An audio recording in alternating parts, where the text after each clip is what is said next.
ker sem bil takrat vojak JNA na služenju v Ljubljani v Šentvidu in ko je pred 2 dnevi bil podpisan ta Brionski sporazum, so nas takrat slovenske vojake zaprli v posebno učilnico, da kdo ne bi ušel iz služenja vojaškega roka.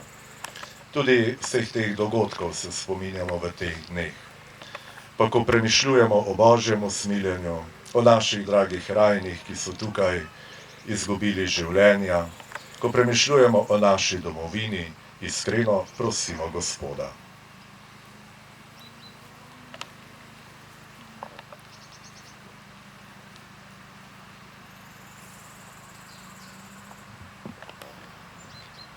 Prosimo te za svetega očeta Frančiška, da bi s tvojo pomočjo še naprej modro vodil Sveto Cerkev.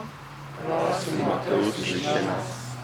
Prosimo te za škofe, duhovnike, redovnike in redovnice, da bi bili dobri oznanjevalci tvojega nauka.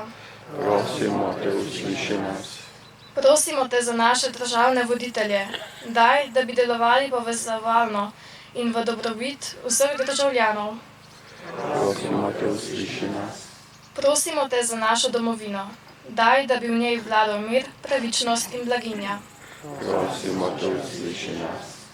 Prosimo te za vse pokojne, ki so svoje življenje darovali za domovino, predvsem pa za Zvoneta in Miroslava, daj, da bi pri tebi uživali večno ljubezen.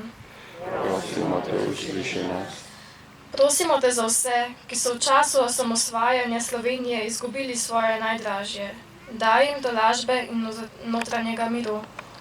Prosimo te, usliši nas. Prosimo te za vse, ki so zaradi domovine po krivici preganjani. Prosimo te, usliši nas. Vse to te prosimo po Kristusu našem Gospodu. Amen.